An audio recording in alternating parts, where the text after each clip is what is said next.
సంవత్సరాల తరబడి ఎన్ని మందులు వాడినా మీ మోకాల నొప్పులు తగ్గట్లేదా? ప్రాణ పెయిన్ క్లినిక్ లో అత్యాధునిక చికిత్స.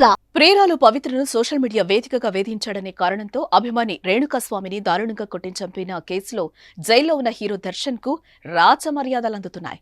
సాధారణంగా జైల్లో ఉన్న ఖైదీలకు విధించే శిక్ష ఎలా ఉంటుందో తెలుసా? కానీ అలాంటిది ఏం లేకుండా వీవీఐపీ హోదాలో ఆయనకు సకల సౌకర్యాలు కల్పిస్తున్నారు అధికారులు. ఏదడిగినా క్షణాల్లో సమకూరుస్తున్నారు. అందుకు సంబంధించిన ఫోటోలు, వీడియోలు ఇప్పుడు వైరల్ అవుతున్నాయి.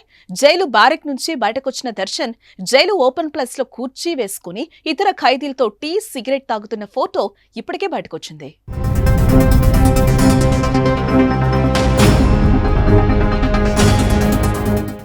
ఈ ఫోటోలో రౌడీ షీటర్ విల్సన్ గార్డెన్ నాగాతో పాటు మరో ఇద్దరు.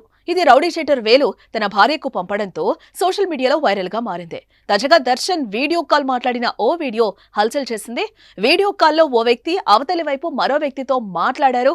అంతేకాకుండా మధ్యలో దర్శన్ చేతికి మొబైల్ ఇచ్చి పక్కకు జరిగినట్లుగా కూడా కనిపిస్తోంది. ఇద్దరు ఒకరినొకరు హాయ్ చెప్పుకుంటూ పలకరించుకున్నారు. అనంతరం తిన్నావా అని అవతలి వ్యక్తి అడగ్గా దర్శన్ నవ్వుతూ అయిందని సమాధానం ఇచ్చాడు. కాసేపు మాట్లాడుకున్న తర్వాత ఇద్దరు బాయ్ చెప్పుకున్నారు. ఇలా జైల్లో రాచ మర్యాదలు అందించడంపై తీవ్ర విమర్శలే వ్యక్తమవుతున్నాయి.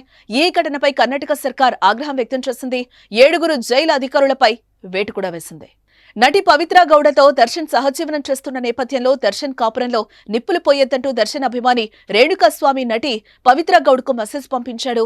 పవిత్ర గౌడ్కు అసభ్య సందేశాలు పంపాడంటూ రేణుకాస్వామిని కిడ్నాప్ చేసి అత్యంత పైశాచికంగా హత్య చేశారు. ఈ ఘటనలో దర్శన్ పవిత్ర గౌడ్తో పాటు పలువురిని పోలీసులు అరెస్టు చేశారు. ఈ కేసులో కోర్టు దర్శన్, పవిత్ర గౌడ్ మరో 15 మందికి ఆగస్టు 28 వరకు జ్యుడిషియల్ కస్టడీని పొడిగించింది. కాగా పరప్పన అగ్రహార జైల్లో దర్శన్ కు ప్రత్యేక బ్యారెక్ ను కేటాయించినట్టుగా తెలుస్తోంది. అంతేకాదు అతడికి అందుతున్న రాజభోగాలు బయటకు రావటం దుమారం రేగింది.